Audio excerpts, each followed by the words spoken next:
आज India news Uttar Pradesh Uttarakhand कह रहा है जाति है कि जाति नहीं। आज सबसे बड़े सूबे के मुखिया योगी आदित्यनाथ ने विपक्ष पर जमकर प्रहार किया। योगी आदित्यनाथ ने विपक्ष के कारनामों का कच्चा चिट्ठा खोला। नमस्कार, स्वागत है आप सभी का। बड़ी बहस देख रहे हैं आप और मैं हूं आपके साथ पराग गुप्ता। तो मुख्यमंत्री योगी आदित्यनाथ ने विपक्ष के कई नेताओं का नाम लिए बगैर उन पर करारा प्रहार किया है। योगी ने कहा कि जिन लोगों के शासन में तानाशाही थी, वे लोग विकास को पनपते हुए, आगे बढ़ते हुए नहीं देखना चाहते हैं। ऐसे लोग अपना और अपने परिवार का विकास चाहते हैं और इन लोगों को सबका साथ सबका विकास स्वीकार ही नहीं है। मुख्यमंत्री योगी ने कहा कि भीमराव अंबेडकर ने अभाव अपमान में अपना रास्ता बनाकर सामाजिक बंधनों को तोड़ते हुए सम्मान दिलाया। विपक्ष के लोग एक्सपोज ना हो, इसके लिए जाति के नाम पर फिर से लड़ाना चाहते हैं। इसके लिए महापुरुषों के नाम का इस्तेमाल कर रहे हैं। सीएम योगी ने यह भी कहा कि विपक्ष जातीय संघर्ष करवाना चाहता है। सपा सांसद महाराणा सांगा का अपमान करता है। जिन्ना का महिमा मंडन सपा कर रही है। समाज को जाति आधार पर बांटने नहीं देना, विकसित भारत में हर जाति और समुदाय का हित। तो वहीं दूसरी तरफ अखिलेश यादव ने भी योगी सरकार पर बैक टू बैक प्रहार किए। अखिलेश यादव ने कहा कि अपने पार्टी के नेता से मिलने तो उनको आना ही था। राणा सांगा की जयंती पर करणी सेना की रैली पर निशाना साधते हुए अखिलेश यादव ने कहा कि तलवारें बंदूकें लहराई गई। इस तरह के शांतिपूर्ण प्रदर्शन की अनुमति सरकार ने दी थी। उनका इरादा जान लेने का था, क्योंकि जिस तरह के वीडियो सामने आ रहे हैं उसमें जो बोला जा रहा है वो लोकतांत्रिक देश में नहीं होता। करणी सेना की रैली का जिक्र करते हुए अखिलेश यादव ने कहा कि बहुत सारे भोले भाले लोग आए थे, उन्हें इस्तेमाल किया जा रहा था। उन्होंने पूछा कि सत्ता किसके हाथ में है, दिल्ली के या लखनऊ के। पीडीए को अपमानित होना पड़ता है, हम अपमानित महसूस करते हैं।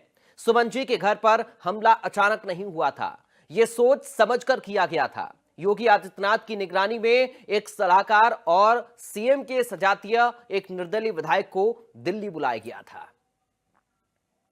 तो अब ऐसे में सवाल तो बनता है, और सवाल यह कि आखिर यूपी में जाति के नाम पर क्यों संग्राम? आखिर विपक्ष कब करेगा विकास की बात? महापुरुषों का अपमान क्यों सियासत का क्या काम?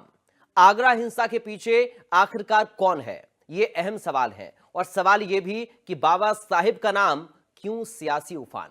सवालों को दागने का सिलसिला शुरू किया जाए उससे पहले आपको सुनाते हैं योगी आदित्यनाथ और अखिलेश यादव ने क्या कुछ कहा। आज समाजवादी पार्टी और कांग्रेस देश के अंदर और प्रदेश के अंदर जातीय संघर्ष नया प्रारंभ करने का प्रयास कर रही है। और यह जातीय संघर्ष किस रूप में? आपने देखा होगा, समाजवादी पार्टी का एक विधायक महाराष्ट्र के अंदर छत्रपति शिवाजी महाराज का अपमान करता है और औरंगजेब का महिमा मंडन करता है। समाजवादी पार्टी का एक सांसद प्रदेश में महाराणा सांगा का अपमान करता है और विदेशी आक्रांता जिसने राम जन्मभूमि के मंदिर को तोड़वाया था उस बाबर का महिमा मंडन करता है। समाजवादी पार्टी के मुखिया स्वयं लौह पुरुष सरदार वल्लभ भाई पटेल का अपमान करते हैं और देश तोड़क जिन्ना, जिस जिन्ना के कारण पाकिस्तान में हिंदू मारे जा रहे हैं, काटे जा रहे हैं, बांग्लादेश के अंदर जिस जिन्ना के कारण आज भी दलित हिंदुओं के साथ निर्मम अत्याचार हो रहे हैं, उस जिन्ना का महिमा मंडन समाजवादी पार्टी कर रही है। बहनों और भाइयों, यह वही कुत्सित मानसिकता है जो दलितों का, गरीबों का, वंचितों का हित नहीं होने देना चाहती है। सबका साथ और सबके विकास के अभियान को प्रभावी ढंग से आगे नहीं बढ़ने देना चाहती है, क्योंकि सबका साथ और सबका विकास का अभियान आगे बढ़ेगा तो मेरा विकास हो, मेरे परिवार का विकास हो, यह अभियान बेनकाब हो जाएगा। और उस अभियान से बचाव के लिए ये लोग तमाम प्रकार की कुत्सित चेष्टाएं कर रहे हैं, लेकिन हमें सावधान और सतर्क रह करके वर्तमान स्थिति में समाज को जातीय आधार पर बंटने नहीं देना है। समाजवादी पार्टी बाबा साहब भीमराव अम्बेडकर जी का संविधान को और जो हमें लोकतंत्र में अधिकार मिले हैं उन अधिकारों के तहत हम लोग आगे बढ़ रहे हैं और हमें पूरा भरोसा है अपने संविधान पर और कानून पर। जिन्होंने तलवारें लहराई, जिन्होंने सुना है कि बहुत सी तैयारी के साथ कुछ कुछ रख करके लाए थे, और जिन्होंने गालियां दी हैं जो आज भी सोशल मीडिया पे चल रही हैं, उनके खिलाफ कार्रवाई होगी। हम लोग कानून मानने वाले लोग हैं, बीजेपी कानून मानने वाली नहीं है। बीजेपी अधिकारों को छीनने वाली है, संविधान पे चलने वाली नहीं है। राणा सांगा वर्सेस बाबर की लड़ाई का अंत आज हम माने कि आगरा से हो चुका है। समाजवादी पार्टी दलित विरोधी हॉस्पिटलों के नाम अम्बेडकर राणा सांगा वर्सेस बाबर की इस लड़ाई का अंत समाजवादी पार्टी यहाँ से कर दे रही है आज। देखिए, मोटा मोटा इतिहास में जाना चाहिए। राजपाट आए चले गए, कभी किसी का राज था, मुगलों ने राज कर दिया, फिर मुगलों का राज चला गया, अंग्रेजों ने राज कर दिया, फिर हम सब हिंदुस्तानी मिलकर के अंग्रेजों को हटा दिया, अब फिर हम सब लोगों को मिलकर के भारतीय जनता पार्टी बना। योगी जी आगरा आए थे, उसके द्वारा बताया गया कि अम्बेडकर हॉस्पिटल का नाम बदल दिया गया था, वो दलित की राजनीति कर रहे हैं, क्या कहेंगे इसके ऊपर? पहले तो एक बात दिमाग में आप डाल दो, योगी जी को कुछ नहीं आता है। आपको याद है उन्होंने सदन में कहा था 46 में 56, याद है आपको? 46 में 56। वो जीरो को जानते नहीं, जीरो क्या होता है, वो अंडा और जीरो को जानते नहीं है। और अगर संविधान को जाना होता है तो क्या वो डंडे की बात करते हैं? क्या वो डंडे की बात करेंगे? क्या विधानसभा में ये अगर ठोक दो, और ठोक दो का असर क्या हुआ? आपको याद होगा एक वाल्मीकि नौजवान थाने में मार दिया गया था, पीट करके। आजमगढ़ में एक दलित, उसको इतना मारा, और देखिए पुलिस को बचने के लिए, अपने आप को बचाने के लिए कहा कि उसने फांसी लगा दी, और फांसी किससे दिखाई पुलिस ने? नारे से और पत्ती रस्सी से। अभी एक उपाध्याय, गरीब ब्राह्मण, बस्ती में पीट करके मार दिया गया थाने में। तो ये ठोको नीति का असर नहीं है। सच्चाई ये है कि दिल्ली और लखनऊ की लड़ाई में भोले भाले लोग तलवारें लेकर के निकले। तो दोनों नेताओं को आपने सुन लिया। इस वक्त हमारे साथ कुछ खास मेहमान जुड़ गए हैं, सीधा आपका परिचय कराते हैं, उसके बाद चर्चा की शुरुआत आज इसी मुद्दे पर। संदीप त्रिपाठी हैं, कांग्रेस पार्टी से नेता। संदीप जी आपका स्वागत है। बीजेपी से नेता मनोज पंडित हैं। मनोज पंडित जी आपका स्वागत है। वरिष्ठ पत्रकार नीरज महिरे हमारे साथ हैं। नीरज जी आपका स्वागत है। समाजवादी पार्टी प्रवक्ता यश भारती इस वक्त हमारे साथ हैं। यश भारती जी आपका स्वागत है। सबसे पहले नीरज जी शुरुआत आपके साथ कर रहा हूं, उसके बाद पॉलिटिकल गेस्ट पर जाऊंगा। दोनों नेताओं की बयानबाजी, एक दूसरे पर आरोप प्रत्यारोप, और ये जो ताजा बयान है इसने एक बार फिर से उत्तर प्रदेश की राजनीति में कई सारे सवालों को जन्म दिया है। आरोप प्रत्यारोप के बीच में किस तरह से देख रहे हैं मुख्यमंत्री का हमला, और उसके बाद अखिलेश यादव ने भी जिस तरीके के आरोप लगाए हैं, और आज हम सवाल भी यही पूछ रहे हैं कि उत्तर प्रदेश में जाति क्यों नहीं? नीरज जी आपका पहला रिएक्शन। देखिए पराग जी, मुझे लगता है कि समाजवादी पार्टी जिस तरह की बात कर रही है, अगर विपक्ष में है समाजवादी पार्टी, तो मुझे लगता है कि जनता की जो समस्याएं, जनता के जो मुद्दे हैं, महंगाई, बेरोजगारी, सड़क, बिजली, पानी, स्वास्थ्य, इनको लेके वो जनता से वोट मांग सकती है और जनता के लिए आंदोलन कर सकती है। समाजवादी पार्टी वो कर नहीं रही है, क्योंकि इस तरह के मुद्दे वो उठाने नहीं चाहती है। वो उनके यहाँ औरंगजेब कभी आ जाएंगे, कभी राणा सांगा आ जाएंगे। मुझे लगता है कि जनता के मुद्दों पर उनको चर्चा करनी चाहिए। दूसरी बड़ी बात, जो मुख्यमंत्री ने बात कही, तो मुझे लगता है कि मुख्यमंत्री को ये देखना चाहिए कि एक विशेष जाति समुदाय के लोग हजारों की संख्या में तलवारें लेके अगर इकट्ठा हो जाते हैं, तो क्या ये संविधान का उल्लंघन नहीं है? भारत की संविधान की कौन सी धारा में लिखा है कि आप हथियार लहराएंगे, और एक दो नहीं, हजारों की संख्या में? तो मुझे लगता है कि उस चीज को भी उनको देखना चाहिए। बहुत सारी चीजें हैं जिनको विपक्ष उठा सकता था, विपक्ष जिसका फायदा ले सकता है, लेकिन कभी दलितों की राजनीति, कभी हिंदू मुसलमान की राजनीति। मुझे लगता है कि देश के यशस्वी प्रधानमंत्री जो दावा कर रहे हैं कि 2047 में हम भारत को विकसित राष्ट्र बना देंगे, और $5 ट्रिलियन इकोनॉमी की बात हो रही है, उस देश में या उस राज्य में मुझे लगता है करनी सेना की बात नहीं होनी चाहिए। सांसद पे हमला हो रहा है, मुख्यमंत्री बैठ रहे हैं, देख रहे हैं चुपचाप। एक पूर्व मुख्यमंत्री को सरेआम आदमी जान से मारने की धमकी दे रहा है। कानून व्यवस्था कहाँ है? तो पहले अपनी तरफ देखें, उसके बाद दूसरों पे आरोप लगाएं। मुझे लगता है मुद्दों की चर्चा न समाजवादी पार्टी करना चाहती है और भारतीय जनता पार्टी चाहती है ये कि हमारे मुद्दों पर चर्चा ना हो। जी पराग जी। ठीक है सर, मैं लौटूंगा आपके पास। मनोज पंडित जी, मुद्दों पर बात क्यों नहीं हो रही है सर? जनता आखिर वोट क्यों देती है अपने जनप्रतिनिधि को, ताकि उनके मुद्दों पर बात हो, लेकिन बात उत्तर प्रदेश में सिर्फ जाति की हो रही है। और आज इसलिए हम सवाल भी यही पूछ रहे हैं कि जाति क्यों नहीं है। अखिलेश यादव ये कह रहे हैं कि ठोक दो नीति जहर बोने का काम कर रही है। तमाम लोग राणा सांगा का नाम लेकर, हाथों में हथियार लेकर सड़क पर उतरते हैं एक सांसद को मारने के लिए, और आप लोग ये कहते हैं कि विपक्ष राजनीति कर रहा है। मनोज पंडित जी। भाई आप ये देखिए, क्या भारतीय जनता पार्टी ने ये कहा था कि आप किसी के पूर्वजों को गाली दो?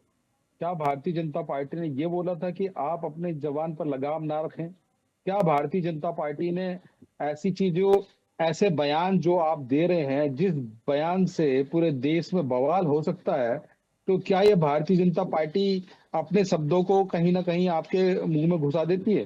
तो मेरा मानना यह है कि आप खुद एक ऐसी राजनीति करना चाहते हैं जिससे बवाल हो, और जब किसी के बुजुर्ग को गाली दी जाएगी, आप हैं या मैं हूं या कोई भी है, किसी धर्म के लोग हैं, तो क्या वो अपने आप को अपमानित महसूस नहीं करेंगे? क्या वो अपनी कोई प्रतिक्रिया नहीं देंगे? सरकार का काम है कानून व्यवस्था बनाए रखना। सरकार ने कानून व्यवस्था बनाए रखी। आप ये देखिए, जब आज अखिलेश यादव हजारों गाड़ियों के काफिले के साथ वहां गए, तो क्या वहां कानून व्यवस्था के लिए फोर्स नहीं लगाई गई? या जिस दिन करणी सेना या कोई भी ऐसा संगठन जो वहां प्रदर्शन करना चाहता था या किया, तो क्या उस दिन कोई व्यवस्था नहीं थी? वो जेसीबी लेके आए, उनकी जेसीबी जब्त कर ली गई और बहुत सारी चीजें, एफआईआर की गई लोगों के खिलाफ। तो क्या आप लगता है कि क्या प्रदेश की कानून व्यवस्था को बनाए रखने में सरकार सक्षम नहीं थी? बिल्कुल थी। पर मेरा मानना यह है कि जब आप अपने शब्दों पर नियंत्रण नहीं रखेंगे और आप अपनी चीजों को ऐसे कहेंगे, तो कहीं ना कहीं लोग बोलेंगे और बोलने का जवाब तो आपको देना ही पड़ेगा। आज अखिलेश यादव कहते हैं कि दलित की बात करते हैं। आज दलित याद आता है आपको? जब बहन जी के साथ, मायावती जी के साथ 2 जून को गेस्ट हाउस कांड हुआ उत्तर प्रदेश में, तब दलित याद नहीं आ रहा था आपको? जब चीजें नहीं आ रही थी आपको? तो मेरा मानना यह है, ऐसी राजनीति का भारतीय जनता पार्टी कोई सपोर्ट नहीं करती, हम इसके पक्ष में नहीं है। पर लेकिन आप अगर ऐसी हरकतें करेंगे तो जनता इसका जवाब देगी, और भारतीय जनता पार्टी, उत्तर प्रदेश की सरकार की जिम्मेदारी है कानून व्यवस्था बनाए रखने की। वो उत्तर प्रदेश की सरकार उसमें पूर्णतः सक्षम है और काम कर रही है। ठीक है यश भारती जी, बार बार जाति का बीज अखिलेश यादव बो रहे हैं, इसका आरोप बीजेपी लगाती रही है, और महान योद्धा को गद्दार बताकर समाजवादी पार्टी के नेता ने सदन से जो चिंगारी फेंकी, अब वो आग का रूप धीरे धीरे ले रही है और कम नहीं हो रही है। हम समय समय पर देख रहे हैं महाराणा सांगा को लेकर दोनों तरफ से रिएक्शंस आ रहे हैं। अखिलेश यादव हर एक अपराधी की जाति बताने का काम करते हैं, अखिलेश यादव हर एक पीड़ित की जाति बताने का काम करते हैं, और इसलिए आज हम ये पूछ रहे हैं कि जाति क्यों नहीं है। पराग भाई, आ रही आवाज? जाति क्यों नहीं है? जब भारतीय जनता पार्टी के नेता, उत्तर प्रदेश के मुख्यमंत्री योगी आदित्यनाथ जी 56 में से 86 एसडीएम बना देते हो, सदन में अपना अभिभाषण देते हो, अपनी बात रखते हो, और जगह पूरी भारतीय जनता पार्टी ये प्रचार करती हो, थाने यादव चला रहे हैं ये प्रचार करती हो, MY फैक्टर पे बात करती हो, तमाम इस तरीके के दुष्प्रचार करती हो, जब सच की पोल खुल जाती है तो दिक्कत होती है। आज माननीय अखिलेश यादव जी ने वही आंकड़े दोहरा दिए जो वास्तविकता है। थानों में जो आपने नियुक्ति करी है, किस हिसाब से करी है? ऐसा क्यों हो रहा है कि 15 में से 10 एक ही जाति के लोग हैं, और मुख्य जो लोग हैं वो एक ही जाति से? ऐसा क्या उनमें ऐसी उपलब्धि है जो वो वही पहुंच रहे हैं और जो दूसरी जातियों के लोगों में नहीं है? उसकी विशेषता बताते ताकि दूसरे लोग भी समझें और आगे बढ़े। क्यों मनोज पंडित जी के लोग, पंडित जी आगे नहीं बढ़ रहे हैं? क्यों त्रिपाठी जी के लोग त्रिपाठी जी के, क्यों मेहरा जी के नहीं बैठ रहे हैं? हम यादवों की बात करेंगे तो आप फिर यही कहेंगे कि समाजवादी पार्टी तो यादवों की बात करती है। हम तो सभी पित्र, क्यों मौर्य समाज के नहीं है, क्यों कुशवाहा समाज के नहीं है, क्यों अन्य बिरादरी के लोग नहीं है? केवल मुख्य मुख्य मुख्य पदों पे मुख्यमंत्री के ही ये स्वजाति बैठे रहेंगे, हुड़दंग करेंगे तो मुख्यमंत्री के स्वजाति करेंगे और कार्रवाई नहीं होगी। कोई अपने धार्मिक कार्यक्रम कर रहा है और उसने काली पट्टी पहन ली, तो उन 300 लोगों को आप ढूंढ लेंगे, उनके खिलाफ एफआईआर दर्ज कर देंगे। लेकिन तलवार लहराने वालों पे, एक सांसद के घर पे बुलडोजर ले जाने वालों पे और उनको चयन करने में आपको इतना लंबा टाइम लग जाएगा कार्रवाई करने पे? एक पूर्व मुख्यमंत्री पे खुलेआम कोई कह रहा है कि मैं उसको गोली मार दूंगा, पकड़ने में अभी तक असमर्थ है। ये तो बुलडोजर संस्कृति वाली सरकार है, तो किसके घर पे बुलडोजर चला? कोई एक नाम तो बताइए। तो ये जो बचाने का काम चल रहा है जाति देख के और जो ढील दी जा रही है जाति देख करके, तो सवाल तो उठेगा। अब नीरज मेहरा साहब ने जो कहा, विकास की बात, बेरोजगारी की बात, शिक्षा की बात, कौन नहीं कर रहा? समाजवादी पार्टी नेता माननीय अखिलेश यादव जी हर समय आए दिन प्रेस कॉन्फ्रेंस करते हैं और इन सारे विषय को उठाते हैं। उस बच्ची को भी अभी प्रोत्साहित करने का काम किया जिसके घर पे भारतीय जनता पार्टी की सरकार ने बुलडोजर चलाया, उसको बैग दिया है, जो शिक्षा को बचाने के लिए अपनी किताब बचा रही थी। तो प्रोत्साहित करते हैं उन लोगों को जो आगे बढ़ाना चाहते हैं। विपक्ष में रहते हुए लैपटॉप बांट रहे हैं, लोगों की बात कर रहे हैं। उन शिक्षक भर्ती को जिसका राष्ट्रीय पिछड़ा वर्ग आयोग ने और योगी सरकार को कहा इनकी भर्ती कीजिए, हाईकोर्ट ने कहा इनकी भर्ती कीजिए, लेकिन ना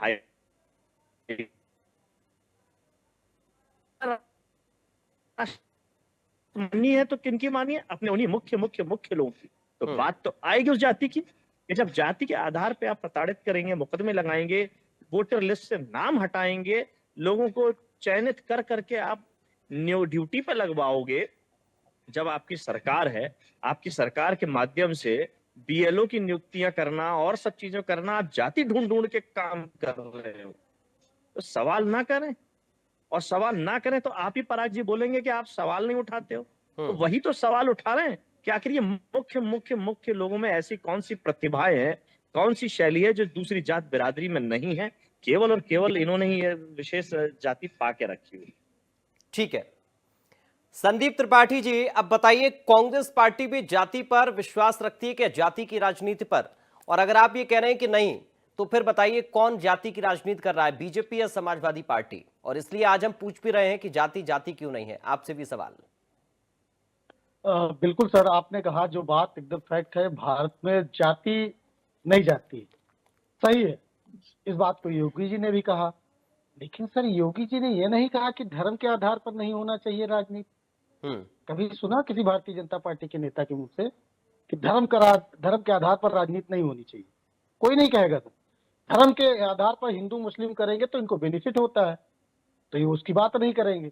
अब किसी को जाति के आधार पर फायदा होता है तो जात की बात करता है। कांग्रेस न धर्म की राजनीति करती है न जात की राजनीति करती है। अब भारतीय जनता पार्टी कैसे करती है, और योगी जी ने जो सवाल किए उन सवालों पर हम सब बात कर लेते हैं। हमारे देश के प्रधानमंत्री मोदी जी, वो आकर कहते हैं कि ओबीसी समुदाय से आते हैं। किसी ने उनसे पूछा था क्या सर, बनुआ ओबीसी है, जबकि अपनी जात को खुद शामिल कराया था? किसी ने पूछा? नहीं पूछा। योगी जी योगी होने के बाद, समझिएगा सर, मतलब कहा जाता है कि योगी की कोई जात नहीं होती, योगी होने के बाद वो कहते हैं कि उनको क्षत्रिय होने पर गर्व है। तो जाति कैसे चली जाएगी सर? अब आते हैं सर, योगी जी ने जो 4-5 सवाल पूछे उन पर बात कर लेते हैं जी। उन्होंने कहा परिवारवाद, परिवार की बात की। योगी जी के चाचा अगर नहीं होते तो योगी जी योगी के मठाधीश नहीं बन सकते। कितने बेचारे मठाधीश रहे होंगे उस मठ में, बाबा जी की पुच्ची धोते धोते मर गए, वो मठाधीश नहीं बन पाए। चाचा जी की कृपा से जो है एमएससी करके आते हैं गणित में उत्तराखंड से, और उसके बाद रिसर्च करने किस पर आते हैं? गोरखनाथ पर, और उसके बाद 2 साल में मठाधीश। तो यह सब चाचा का आशीर्वाद था। तो परिवारवाद का तो ये भी है सर। कल्याण सिंह के लड़के राजवीर सिंह, संदीप सिंह बताने की जरूरत नहीं है। राजनाथ सिंह के लड़के पंकज सिंह बताने की जरूरत नहीं है। अनुराग ठाकुर पक्का है, हमको कंफर्म है कि जो है वो सिंह धूमिल के ही बेटे होंगे, उसमें हमें कोई संशय नहीं। जो है सोनेलाल पटेल की बिटिया अनुप्रिया पटेल होगी, इसमें भी कोई संशय नहीं है। राजभर जी बाप बेटा राजनीति करबे करते हैं, दिख ही गया है, इनके अलायंस है सर। निषाद जी खुलेआम कहते हैं कि बेटे को विधायक नहीं बनाएंगे तो बनाएंगे, लेकिन सर परिवार पर सवाल खड़े करें। भाई आपका चुप्पे चुप्पे होगा, जब नारायण दत्त 90 साल में पता चला था तो बात अलग है, परिवार के लिए करता है, करना ही है, लेकिन राजनीति परिवारवाद हो ही नहीं था, क्योंकि जनता के द्वारा चुना जाता है और बहुत सारे प्रधानमंत्री के लड़के राजनीति में असफल हुए, उनका परिवारवाद नहीं पाया। तो ये परिवारवाद जैसी राजनीति में हाँ थोड़ी बहुत सुविधा आती है, आसानी हो सकती है, लेकिन राजनीति में परिवार नहीं चल सकता। तो योगी जी पहली बात ये बर है। दूसरी बात उन्होंने अम्बेडकर जी की बात कही। अम्बेडकर जी जब हिंदू कोड बिल लेके अम्बेडकर जी तो जिन्होंने इनके अब्बा दा बाबा जो है, अभी बात हो रही थी कि हमारे बाबा ये तो हम काटेंगे, तो तुम्हारे बाबा ने तो जो है अम्बेडकर जी का पुतला फूका है, तो आज कैसे अम्बेडकर अम्बेडकर पर है भैया? अब का तुम्हारे चच्चा बन गए कि फुफ्फा बन गए कि दद्दा बन गए? उनकी विचारधारा से कैसे मत हो गए जब आपके पूर्वज नहीं रहे भी जो है। अब आपको लगता है कि अब हमको 2 का वोट चाहिए लेना है, तो आपको अम्बेडकर अम्बेडकर याद आता है। उसके बाद उन्होंने कहा सर जात, एक बात और सर, पराग भाई अभी एक कहावत है, इसको पर्सनली नहीं मत लीजिएगा, कहा जा भोज कहा गंगू तेली। इसको सर कांग्रेस तो नहीं लेकर आई, न सपा लेकर आई, और इवन भाजपा भी लेके आई, लेकिन मानसिकता लेके आई। वो जो मनु की मानसिकता के दिमाग में भरी है, ये चाहते हैं कि सनातन के नाम पर मनु का आ जाए तो फिर ये जब बनेंगे, ये चौड़े से यही कर रहे हैं, पंडित जी न बन पाए। मनु सर मनुस्मृति क्या कहती है कि पंडित जी भिक्षण करें, भिक्षाटन करके जीवन यापन कर। काहे जी आपका लौंडा राजा बनेगा और पंडित जी भिक्षाटन करें, तो ये सर तो हम नहीं चाहते। तो ये जो इनकी मानसिकता है, ये इस सर ये जो तरीके की कहावत हमारे समाज में प्रचलित है, वो राजा मनु जी मानसिकता सामंतवादी विचारधारा के लोगों की देन है, जिसका प्रतिनिधित्व योगी और मोदी जी करते हैं। भले आप जो है बन जाइए, अपनी जात पिछड़े वर्ग में शामिल करा लीजिए अपने जो है शासन में, लेकिन उससे आप ये थोड़ी ना हो गया, आपकी वो अगला वाली शिक्षा आज भी है। एक बात और सर, अभी बात हमारे सर जी बड़ी बढ़िया बात की है, लेकिन उन्होंने कहा कि जो है डेवलप पर सवाल नहीं पूछते हैं इनसे। तो डेवलपमेंट होगा, जब कुछ करेंगे तभी तो उस पर सवाल होगा, तो कुछ नहीं करेंगे तो उस पर सवाल कैसे पूछेंगे? अब आप कह रहे हैं तो पूछ लेते हैं। तो भाई चलिए, उत्तर प्रदेश में एक राजनीतिक का नाम जगह का एड्रेस के साथ बताइएगा जिसको योगी जी ने या मोदी जी ने उत्तर में लगाया हो, मात्र एक। ज्यादा पूछेंगे तो आप जो है शर्मा उर्मा जाइएगा, जवाब नहीं देइएगा। ठीक। लखनऊ में यूनिवर्सिटी बनाने की अटल बिहारी वाजपेयी जी के नाम पर 2017 में घोषणा की थी, उसकी काम वो बन गई, उसका अधिग्रहण हुआ या नहीं हुआ ये बता दीजिए। आपने उत्तर प्रदेश में मेडिकल कॉलेज बनाए हैं, उसमें मात्र 2 मेडिकल कॉलेज बता दीजिए जिसकी पूरी फैकल्टी पूरी हो।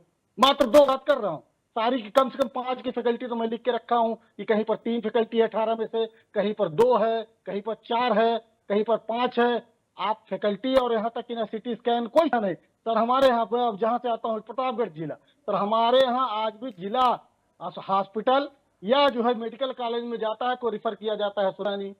कहेंगे भैया जब मेडिकल बन गया है तो काहे स्वरूप रानी करते हो? हमारे वाले में काहे करना पड़ता है आपको? क्योंकि आप नकारे और न हो डेवलपमेंट करने को आता नहीं, बातें करने आता है, बिल बनाने से डेवलपमेंट नहीं हो जाता। उसके लिए बहुत सारी फैसिलिटीज देनी पड़ेगी, आपको डॉक्टर रखना पड़ेगा, रोजगार देना पड़ेगा, वो करेंगे नहीं। तो सर इसलिए नीरज भाई ये तो रोजगार पर और डेवलपमेंट पर बात कर ही रखते हैं। मैं ये कह कि आज उत्तर प्रदेश बेरोजगारी का दंश झेल रहा है, कितने लोगों को रोजगार दिए हमारे भाई जरूर आएंगे। ठीक है सर, मैं एक रिएक्शन पहले नीरज जी से, उसके बाद मनोज पंडित जी आपके पास आ रहा हूं जो सवालों की बौछार है, उनके जवाब तैयार रखिएगा। नीरज जी, योगी आदित्यनाथ ये कहते हैं कि अब आस्था का सम्मान होता है और पहले गुंडों का सम्मान होता था, इस पर एक रिएक्शन चाहूंगा। और दूसरा ये जो बार बार विकास की बात बीजेपी कर रही है, उस विकास को विपक्ष झुटला रहा है, उस विकास को विपक्ष नकार रहा है। अब दोनों का कंपेयर अगर हम करें तो फिर अब ऐसे में सवाल ये कि जनता बड़ी अजीब सी स्थिति में फंस जाती है कि बीजेपी तो विकास की बात कर रही, लेकिन समाजवादी पार्टी और कांग्रेस ये कह रहे कि इन्होंने विकास की बात नहीं की बल्कि धर्म की बात की है। देखिए पराग जी, मुझे लगता है कांग्रेस पार्टी के प्रवक्ता संदीप जी ने जो बात कही उसमें बहुत सारी चीजें बिल्कुल उनकी सही है, मैं उनकी बातों का समर्थन भी करता हूँ कि अगर आपने विकास किया है तो हम बात उसकी करें। महत्वपूर्ण बात यह है कि आज के समय की जो राजनीति है उस पर निश्चित रूप से आस्था भारी है। आस्था अगर भारतीय जनता पार्टी इन्वॉल्व नहीं करेगी तो, और हिंदू मुसलमान इन्वॉल्व नहीं करेगी तो मुझे लगता है कि जनता को इमोशनल नहीं कर पाएगी। वो हर काम जिससे जनता इमोशनली जुड़ जाए और वो अपने मुद्दों की बात न कर पाए, चाहे वो महंगाई हो, बेरोजगारी हो, विकास हो, जो भी चीज है। अभी 8 साल का डाटा उत्तर प्रदेश के मुख्यमंत्री ने प्रेस कॉन्फ्रेंस में करा कि 8 साल के जो हमने काम किए उसमें उन्होंने बहुत सारी उपलब्धियां गिनाई। उसमें एक महत्वपूर्ण बात उन्होंने बताई, उन्होंने कहा कि उत्तर प्रदेश में 15 करोड़ लोग मुफ्त राशन ले रहे हैं। तो 25 करोड़ जनता का प्रदेश, 15 करोड़ तो मुफ्त राशन ले रहे हैं। विकास की दर आप इससे देख सकते हैं। दूसरी बड़ी बात कि जो 10 करोड़ बचते हैं पराग जी, 25 में से 15 तो चले गए, 10 बचे। 10 की अगर आप बात कर लीजिए तो मुझे लगता है लाखों की संख्या में लोग जेलों में बंद हैं, करोड़ों की संख्या में 2-2.5 करोड़ लोग हैं जो उत्तर प्रदेश छोड़ के बाहर नौकरी कर रहे हैं। और चूंकि आप जो जनसंख्या की गिनती करते हैं वो जन्म प्रमाण पत्र के आधार पे, जैसे ही रजिस्ट्रेशन होता है आपके यहाँ एंट्री हो जाती है कितनी जनसंख्या हो गई। बहुत सारे ऐसे बच्चे भी होंगे जिनकी उम्र ही 3 साल नहीं होगी। तो अब आप जोड़ लीजिए कि उत्तर प्रदेश के मुख्यमंत्री कितने करोड़ जनता के मुख्यमंत्री हैं। उसमें भी अगर वो बात करते हैं तो हर बार यही होता है 2017 से पहले, 2017 से पहले। अरे आपको ये कहना चाहिए पिछले 5 साल की सरकारों में जो सरकार जो मेरी रही उसमें जो कमियां रह गई, जो चीजें छूट गई, मुझे लगता है कि अब इस बारी सरकार में हम ये नई उपलब्धियां लेके आए हैं और इन पे हम काम कर रहे हैं जिससे देश का विकास होगा। तो बहुत सारी बातें जिनको घुमाना चाहते हैं लोग, मुद्दों पे बात जनता के पे ना हो। मैंने जो पहले कहा था फिर वही बात कहूंगा कि विकास महंगाई पे बात न करनी पड़े, इसलिए हिंदू मुसलमान और आस्था दो चीजों को लेके भारतीय जनता पार्टी चलती है और वो कर रही है। जी पराग जी। ठीक है सर, मैं आऊंगा आपके पास। मनोज पंडित जी, तमाम सारे सवाल आप लोगों के ऊपर कांग्रेस पार्टी ने, समाजवादी पार्टी ने खड़े किए हैं और वो ये कह रहे हैं कि आप लोग जाति की बात करते हैं और साथ साथ धर्म की बात भी करते हैं।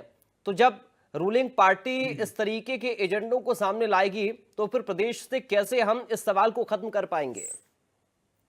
प्रयाग भाई, ये जो आरोप है निराधार आरोप है, इसका कोई मतलब निकलता नहीं। आप ये देखिए कि क्या हमारा तो नारा है ये कि सबका साथ, सबका विश्वास, सबका विकास, इस पर ही भारतीय जनता पार्टी काम करती है। और जैसे अभी नीरज भाई ने कहा कि आप देखिए कि अगर उत्तर प्रदेश में हमने काम ना किया होता तो 24 करोड़ की जनता का प्रदेश है, तो क्या आप दोबारा नहीं, क्या आप दोबारा का नाम पूछा है, मात्र एक उपक्रम का नहीं, अरे त्रिपाठी जी सुनिए, त्रिपाठी जी, अरे त्रिपाठी जी सुनिए, अरे ब्राह्मण देवता आप हमारी भी सुन लीजिए।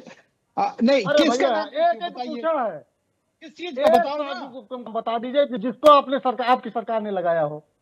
एक सार्वजनिक, ज्यादा नहीं पूछा ना भैया, एक सार्वजनिक उपक्रम का नाम बता दीजिए जगह के साथ, आपकी सरकार मोदी जी या योगी दोनों से मिलकर किसी ने उत्तर प्रदेश लगाया हो। मात्र एक, क्या नहीं ज्यादा नहीं बताइए। नहीं मैं 50 बताता हूँ। नोएडा में डाटा सेंटर नहीं, आप विकास नहीं, आप तो विकास की बातें। अरे क्यों नहीं, आप हर जिले में मेडिकल कॉलेज खोला है और सारी चीजें हैं। उत्तर नोएडा में डाटा सेंटर बनाए हैं, तो क्या साजू परिभाषा क्या है? वाला तो फ्रॉड चल गया, उसके ऊपर मुकदमा गया डाटा सेंटर वाले के ऊपर। चले एक बार पूरी बात आ जाए मनोज पंडित जी की, त्रिपाठी जी एक बार पूरी बात आ जाए पंडित जी की, फिर आ रहा हूँ। नहीं, ये पराग भाई जो सवाल पूछा उस पर जवाब ही नहीं आया। नहीं, मनोज भाई है, एक बार सुन तो ले, क्या रहे हैं वो, पूरी बात तो आ जाए उनकी। आप सुनना नहीं चाह रहे हैं, आप मुझे बताइए, पूरे उत्तर प्रदेश में एशिया का सबसे बड़ा एयरपोर्ट बन रहा है, तो क्या सरकार की उपलब्धि नहीं है? उसको हर जिले में सरकार की उपलब्धि नहीं है क्या? आप मुझे बताइए। नहीं, अगर अभी मान लीजिए यहाँ दूसरे की सरकार होती तो, मान लीजिए यहाँ दूसरे की सरकार होती तो, मान लीजिए अभी सपा की सरकार हो तो एयरपोर्ट को बना होता। केंद्र सरकार की सरकार में क्लियरेंस नहीं दिया, मान लीजिए होता तो लिया जा रहा एयरपोर्ट, इस एयरपोर्ट को भी मान लीजिए कोई और सरकार कांग्रेस की हो, कौन बनवाता? केंद्र बनवाता, राज्य बनवाती। देखिए पंडित जी, आपके साथ गुमराह मत बन गया, एक एक करके सर प्लीज। त्रिपाठी जी एक बार सुन तो ले, पूरी बात आ जाए। ठीक है, ठीक है, योगी को दीजिए, ठीक है। कहिएगा कि पंचायत के उम्मीदवार है उस दीजिए, प्रधनवा है प्रधनवा भी कहे शौचालय हमको वोट दीजिए। यश जी आ रहा हूं मैं। नहीं, आप ये देखिए उत्तर प्रदेश की सबसे बड़ी उपलब्धि। संदीप त्रिपाठी जी, संदीप त्रिपाठी जी, यश जी मैं आ रहा हूं आपके पास। यश जी आ रहा हूं।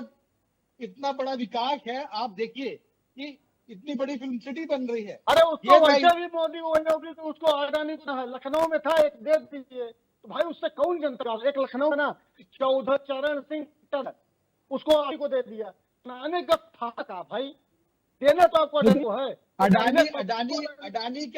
अडानी क्या भारतीय जनता पार्टी के रिश्तेदार है? आप मुझे बताइए अडानी क्या है? 50 रुपए क्या है? आप बताइए, आप उसी का तो लूट ले रहा है। आपके नेता जाता है एयरपोर्ट, अगर कभी प्रोफेसर चंदन का मिल गया तो मान लीजिए कहना तो गाड़ी नहीं लेते हैं। अब इतना महंगा कर दिया वहां पर, खड़ा यश जी आ रहा हूँ। ठीक है, जाते हैं। संदीप त्रिपाठी जी थोड़ा सा रुकना होगा सर लगातार आप बोलेंगे तो बाकी लोग कैसे बोल पाएंगे? ठीक है, नहीं सर, प्लीज। मनोज पंडित जी जल्दी से अपनी बात पूरी करें, फिर यश जी मैं आपके पास आ रहा हूं। देखिए पराग भाई, अगर उत्तर प्रदेश में काम ना किया होता या नई चीजें होती तो क्या जनता दोबारा सरकार को चुन के देती? आप मुझे बताइए, क्या ये पॉसिबल है? हम 4 लोग 5 लोग डिबेट में बैठे हैं, ठीक है, मजबूरी है, आपको अपनी पार्टी की बात कहनी है, इसीलिए आप आए चैनल पे। पर लेकिन सच्चाई क्या है? आप देखिए कि क्या था उत्तर प्रदेश में, माफियाओं का राज था। जिस शहर में हम लोग बैठे हैं, इस शहर में लोग दिल्ली से नोएडा नहीं आना चाहते थे, सिर्फ दिल्ली में रहना चाहते थे। काम वहां तोड़ा वहां चाहते थे, यूनिट यहां नहीं लगती थी। आज ये भरोसा है उत्तर प्रदेश में कि अगर हम जाएंगे तो काम होगा, वहां हमारी फैक्ट्री चलेगी, वहां कोई आपसे रंगदारी नहीं मांगेगा, वहां पे कोई आपकी बहन बेटी जो स्कूल कॉलेज जाएगी वो सुरक्षित घर वापस आएगी। ये जनता के मनों में विश्वास कमाने का काम भारतीय जनता पार्टी ने किया है, बाबा की सरकार ने काम किया। ठीक है, आपकी मजबूरी हो सकती है, आप कुछ भी कह सकते हैं, वो ठीक है, पर लेकिन सच्चाई ये है कि जो आज हम लोग सरकार में चीजें हैं, आज हम लोग काम कर रहे हैं, वो काम कहीं ना कहीं जनता के हित में काम हो रहा है। इतना बड़ा कुंभ प्रयागराज में मेला, ऐतिहासिक गिनीज वर्ल्ड रिकॉर्ड में नाम डाला है, सारी चीजें हैं, आप भी गए होंगे, हम भी गए, सारे लोग वहां गए, 65 करोड़ जनता वहां गई, तो कहीं ना कहीं आयोजन हुआ ना।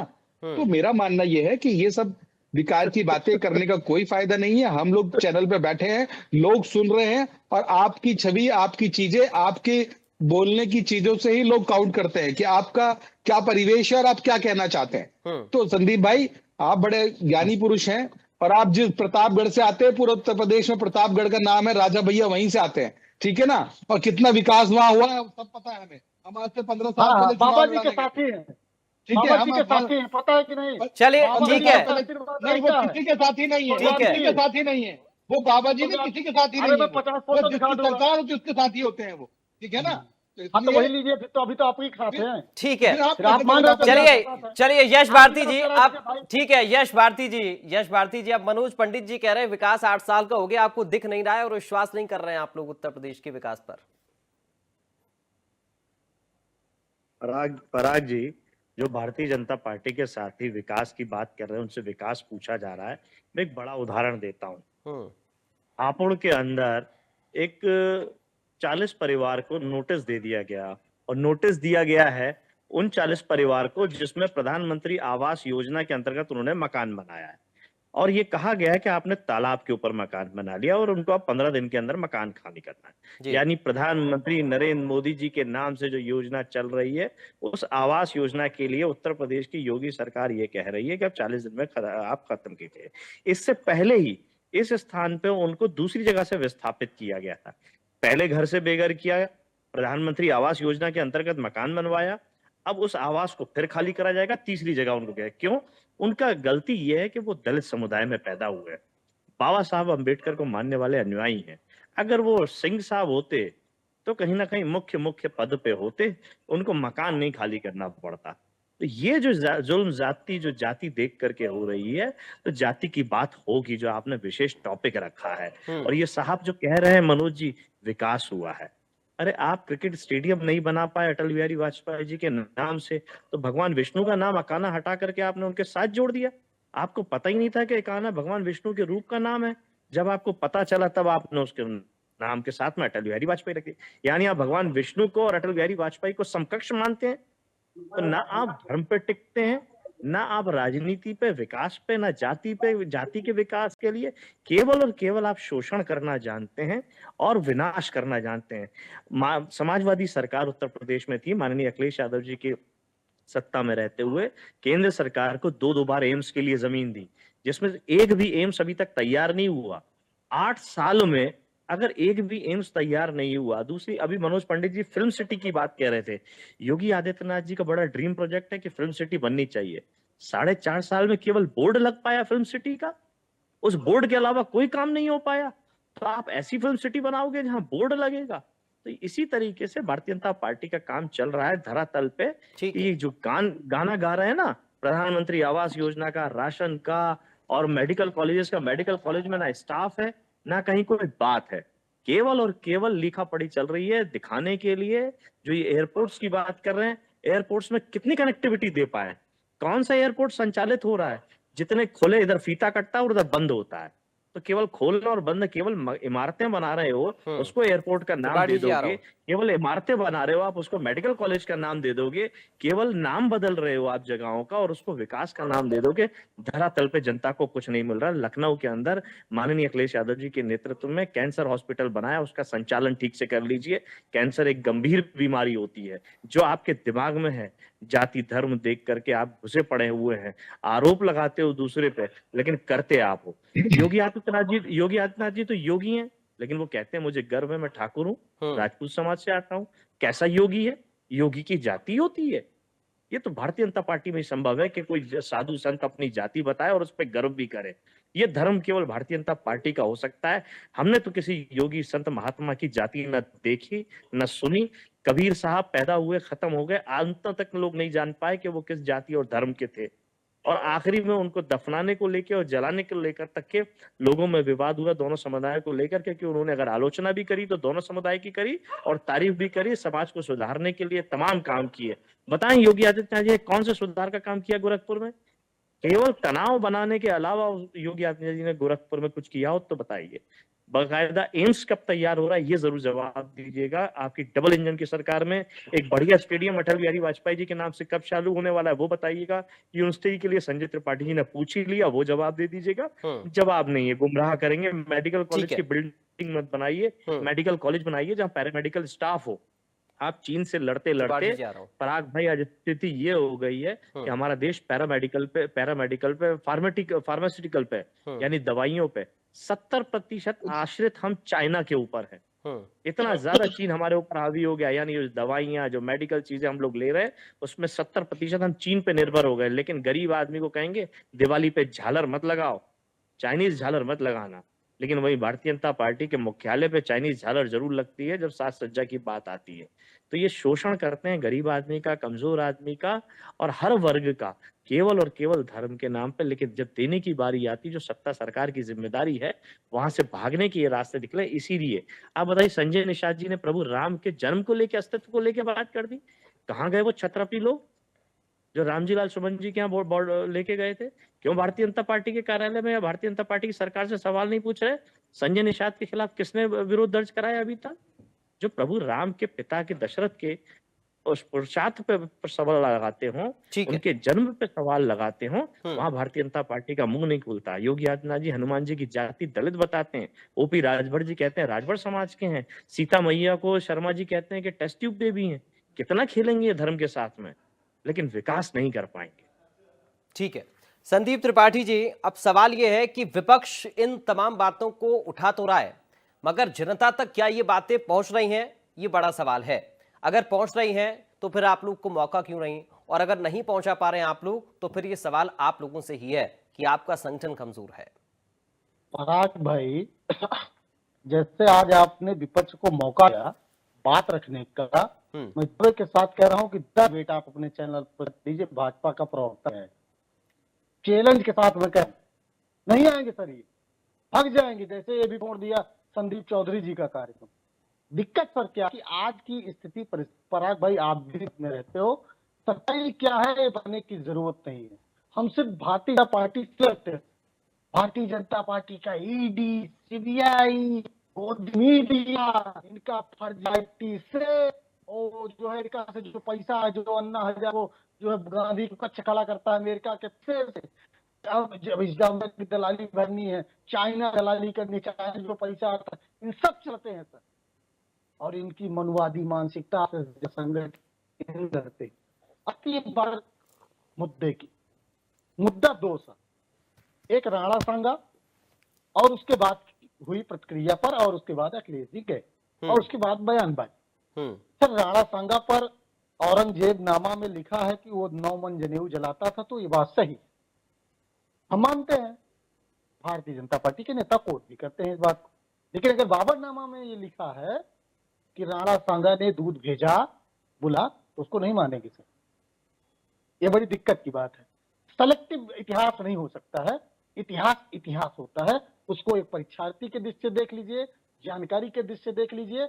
और राणा सांगा राजा थे, कोई जात वो तो नहीं होती है राजा के। अगर जाते ही मानते हैं तो फिर ये बताइए कि महाराणा प्रताप को तो एक भी राजपूत नहीं खड़ा हुआ, कोल भील खड़ा हुआ उनके साथ में, घास की रोटी वो खिलाए। और लड़ोगे आज जो है, आज दुनिया में नहीं है तो बताओगे कि हमले क्षमा अच्छे हैं, तब फिर कहे तो उनकी जो है साथ खड़े जो है मुगलों की दलाली कर रहे थे। भाई आप उनको गरियाइए। फिर आप अगर राणा सांगा की जयंती मनाते हैं, अच्छी बात है, 100 युद्ध लड़े, 99 उन्होंने जीता, मैं मानता हूँ वो बहादुर थे।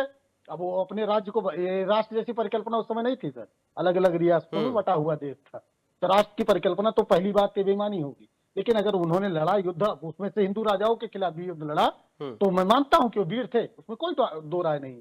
लेकिन सर ये भी सच, जो अगर सच है, अगर कोई राजनीतिक भूल है कुछ भी होगी, अगर किसी ने कहा तो उसको मानिए। और ये भी मानिए कि मान सिंह जो है महाराणा प्रताप से युद्ध लड़ रहा था। ये भी मानिए कि जो है शिवाजी के जो है विरोध में कौन उनको पकड़वा कर लेके गया। तो ये सारी चीजें हैं। अब एक बात और सर, अब उसके बाद क्या होता है, करणी सेना आज क्षत्रिय समाज की बात कर रहा हूं सर। अगर 5 करोड़ की आबादी होगी ना सर, तो आज क्षत्रिय समाज 2 लाख राजा, सॉरी 565 रियासत और 2 लाख जमींदार, 2 लाख मतलब मान लीजिए 565 निकाल दीजिए। उसके बाद क्षत्रियों की स्थिति क्या है सर?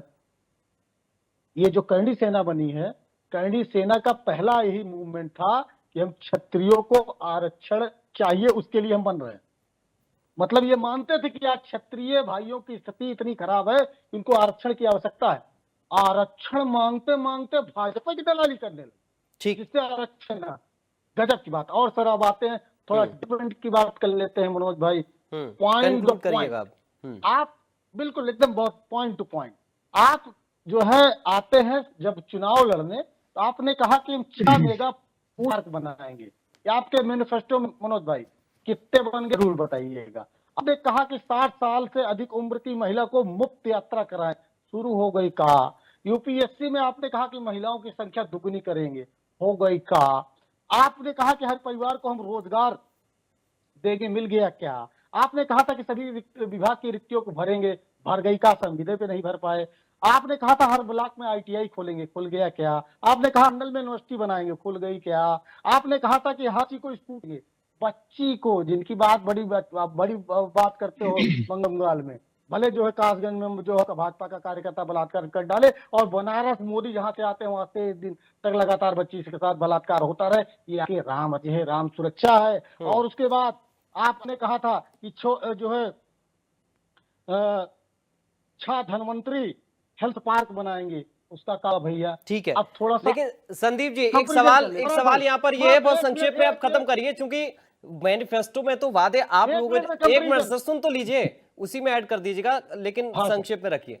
मैनिफेस्टो में तो वादे आप लोगों ने भी किए, मगर जनता ने आपके वादों पर तो भरोसा ही नहीं किया। सवाल तो ये भी है ना, फिर भरोसा उन पर ही किया। उसी पे आ रहे थे सर उसी पे आ रहे थे। अभी हमारे भाई ने कहा कि अगर काम नहीं किए तो हम वापस नहीं आते। तो फिर मोदी जी को जो है राती भाई को हमारे समझाइए, उनको समझाइए कि अगर कांग्रेस ने नहीं होता तो 55 साल नहीं करती। फिर नेहरू पे सवाल उठाना बंद करे, इंदिरा जी पे सवाल उठाना बंद करे। ये सब दोबारा बने, सब तिबारा बने हैं। तो काहे लिए आप आते हैं मोदी जी आपके हिसाब से? लेकिन अभी थोड़ा डिपेंड उत्तर प्रदेश में हमें, तो उत्तर प्रदेश में थोड़ा सा कंपेरिजन कर लेते हैं।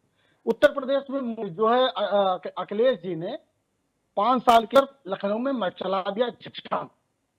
योगी जी कहाँ आए? मनोज भाई बता दीजिए। आपने भी नक की बात, 40 इकोनॉमी में कांग्रेस ने इस उत्तर प्रदेश को बांटा था, जिसमें नोएडा, सतिया, मथुरा, दुर्ग, सतिया, जौनपुर, ऐसे करके नहीं 40 इकोनॉमी जोन आए थे। और बनाए जो है इकोनॉमी जो औद्योगिक क्षेत्र आज चल रहे हैं, भले उसमें आपने नई फैक्ट्रियां खत्म, ठीक है, 112 फैक्ट्रियों से ज्यादा फैक्ट्री, बड़ी फैक्ट्रियां थी, ठीक है, 4 या 5 ठीक है। चलिए अब संदीप जी, बहुत लंबा हो जाएगा, मुझे आगे भी फाइनल कमेंट के लिए जाना सबके पास। संदीप जी ठीक है, ठीक है, प्रदेश में अंतरराष्ट्रीय बस अड्डा, ठीक है संदीप जी, बहुत लंबा हो जाएगा, प्लीज। यश जी, ये सब अखिलेश ठीक है, यश जी रखिए, बहुत संक्षेप में रखिए, कंक्लूड करिए, फाइनल रिएक्शन आपका बहुत जल्दी से, यश जी। पराग जी मुझसे कुछ पूछ रहे हैं? हाँ यश जी, अब सवाल वही है, चूंकि बात जाति जाति से होकर धर्म पर जाती है, लेकिन सवाल यह है कि मुद्दों पर कोई बात नहीं करता है। और जैसा कि शुरुआत में हमारे नीरज जी ने भी ये कहा कि साहब बाकी तमाम मुद्दों को जनता के भूलकर नेता फिर जाति और धर्म की बात पर आ जाते हैं, चाहे वो पार्टी कोई भी हो। अब समाजवादी पार्टी मुख्य विपक्षी भूमिका में उत्तर प्रदेश के अंदर है। कम से कम उम्मीद आप लोगों से एक विपक्ष के तौर पर जनता को यह है कि असल मुद्दों पर बात होगी। तो क्या एजेंडा आगे का है, क्योंकि अब बहुत ज्यादा वक्त नहीं बचा है चुनाव में भी। पराग भाई, बिना जाति की बात किए अब काम चलने वाला नहीं है, क्योंकि जाति आधार पर जिस तरीके से पिछड़ा, शोषित और वंचित समाज को पीछे ढकेला गया है भारतीय जनता पार्टी की सरकार में, उनको मुख्य धारा में लाने के लिए बात करनी पड़ेगी, सामाजिक न्याय की बात करनी पड़ेगी। अब सामाजिक उत्थान की अगर बात होगी तो जाति को देख करके ही होगी। जिस तरीके से भारतीय जनता पार्टी ने अपने लोगों को, और अपने वही हैं जो 15% तक सीमित हैं, और बाकी 85% और 90% आबादी को शोषित ही रखा, वंचित ही रखा, पीड़ित ही रखा है। आज भी मुख्य धारा में आने से रोक रही, जिस तरीके से मैंने बताया और माननीय अखिलेश यादव जी ने भी बताया कि मुख्य पदों पे केवल और केवल एक ही जाति के लोग कैसे, और ये जाति आधार पे। लेकिन ये सवाल तो वो आपके ऊपर भी उठाते हैं, कहते हैं जब आपकी सरकार थी तो आप भी तो एमवाई फैक्टर पर काम करते थे। पराग जी, आप आंकड़ों पे बात कीजिए ना, आप पत्रकार हैं, आप थोड़ी बात नहीं, आप उन पर आरोप लगा रहे हैं, आप उन पर आरोप लगा रहे हैं, इसीलिए मैं कह रहा हूँ 86 में से ये आरोप तो आप पर भी लगता है सर। 56 SDM थे। अरे ये आरोप तो आप पर भी लगता है, फिर आंकड़े वो भी लेकर आएंगे आपकी सरकार के। सूची जारी कर पाई क्या पराग भाई? क्या भारतीय जनता पार्टी आज तक कोई सूची जारी कर पाई क्या? हम ये पूछ रहे हैं। उत्तर प्रदेश, ये बेटर पुलिसिंग की बात करते हैं, उत्तर प्रदेश का मुखिया जो डीजीपी होता है वो कार्यकारी लगातार दे रहे हैं, मुखिया नहीं दे पा रहे ढंग से, वो पुलिस की बात कर रहे हैं। हमने तो बेटर पुलिसिंग के लिए 2.5 के दिया, पुलिस मुख्यालय दिया, 1090 दी पुलिस। ठीक है, चलिए मनोज पंडित, ठीक है मनोज पंडित जी, बहुत संक्षेप में फाइनल रिएक्शन बहुत जल्दी से। 10 सेकंड लूंगा, उसी सवाल, जरूरी सवाल है सर। सर आप उत्तर प्रदेश में हमारे समुदाय, बहरहाल मैं जाति में विश्वास रखता नहीं हूँ, लेकिन अब क्या करें, पंडित जी हैं तो आप पंडितों के साथ इतना बड़ा अत्याचार हो रहा है उत्तर प्रदेश में। अब तक कम से कम सर 1000 की लिस्ट तो हम लोगों ने 2022 के चुनाव में जारी की थी, 1500 ब्राह्मणों की हत्या हुई सर। और सर योगी मुख्यमंत्री पहला। चलिए मनोज पंडित जी बहुत जल्दी से रखिएगा। ठीक है सर, ठीक है, प्लीज मनोज पंडित जी। प्रयाग भाई, ऐसा है, कौन कह रहे हैं ये बात? ये एमवाई फैक्टर पे काम करने वाले लोग, समाजवादी पार्टी के लोग। आप ये देखिए कि क्या समाजवादी पार्टी की जब सरकार थी उत्तर प्रदेश में क्या हालत थी, है? जितने नोएडा, गाजियाबाद, जितने ऐसे जिले थे जो दिल्ली के नजदीक वाले जिले थे, सारे जिलों में उन लोगों को लगाया गया था कि जो सीधे मुख्यमंत्री को रिपोर्ट करते थे, और जो सीधे उसी जाति के लोग थे जिस जाति से मुख्यमंत्री आते हैं। तो मेरा मानना यह है कि ये सब चीजें हम लोग इस मुद्दे पे डिबेट करने नहीं बैठे कि क्या था। हमने ये कहा कि आप कहते हो कि आज लोग तलवारें लहरा के आ गए, हजारों लोग इकट्ठे हो गए। ये किसने दिया ये मौका? आप समस्या की जड़ में क्यों नहीं जाते? ठीक है, ये मौका आपको ठीक है सर, बहुत सांसद ने संक्षेप में एक नीरज बहिरे जी से सवाल मेरा, बहुत संक्षेप में final reaction sir. Neeraj ji, Uttar Pradesh में बिना जात की बात नहीं होती है, ये कह रहे हैं साफ राजनीतिक दल के नेता।